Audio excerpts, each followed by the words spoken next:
Fashion in the 30s was more conservative than the optimistic 1920s. How to 1930s.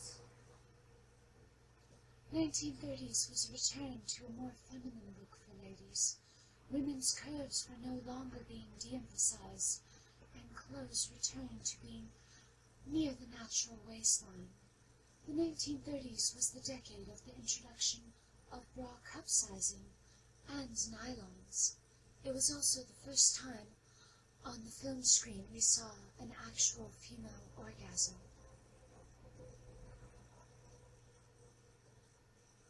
Today we start with a matte pastel colored base all along the eyelid.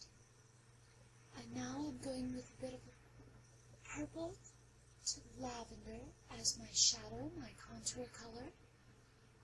Very heavy from the crease to the eyelashes, and then blending out below the brow bone in a bit of a rounded shape.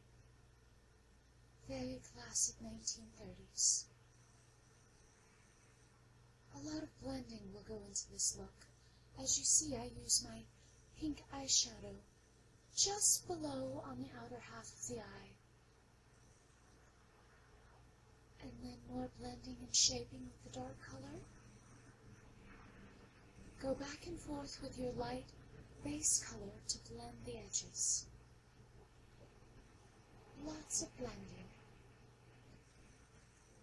And now we take the eyeshadow deeper into the contour below the brow bone.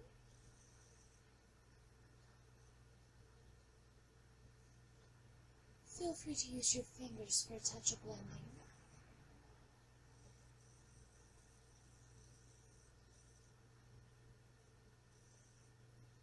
And now we take the darker shadow and go under the eye, mainly on the outer half. Feel free to let it spill off the eye area.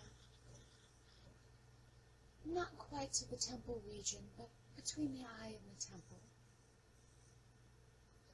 These are little dot patterns with a swift blending.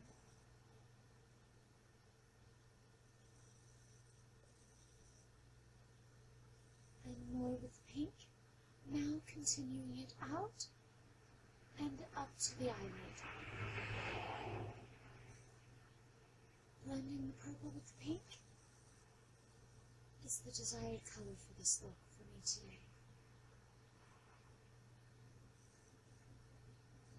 A generous amount of color is necessary for this look, and so it must go on in layers. And drop it down to the blush. Here we go with more eyeshadow underneath. Blending back and forth gives you the watercolor blend, which is most glamorous for this type of heroin chic glam,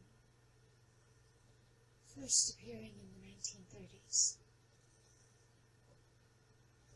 Use your light base eyeshadow to blend the top edges and to prepare the eyelids for the eyebrows.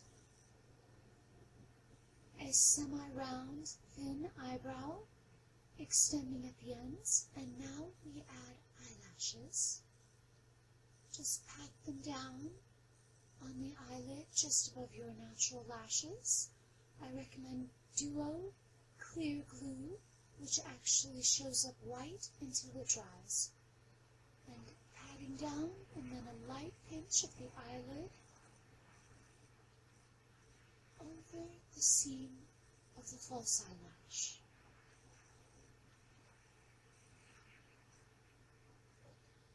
Blending more color underneath for a very nice rich look. Have fun. This is much more painting than a strict scientific makeup application. Feel free to play with all your colors back and forth. Your pink rouge, your eyeshadow, I selected purple, and your light base color. And now with lips. Lips in the 1930s are a lovely bow. I don't really think it was named after Clara Bow, but she was an actress in the beginning of the 1930s and the end of the silent film era. So as you see with my pencil, I am drawing a very strong bow shape on top and a nice classic rounded shape on bottom, focusing on the bow, the top of the lips, the angel kiss as it's known, and then also the very bottom center of the base of the lips. Almost a heart shape, but a little bit fuller. And now with a lip brush, I'm going in with a lipstick that matches the lip liner.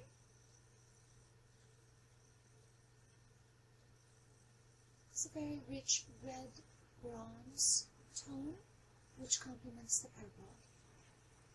And to match the dress, I went with a dusty rose, wet pink gloss, generously applied over the lip liner and lipstick base. Feel free to take your time because the shape of the upper lip being in a bow is of the utmost importance.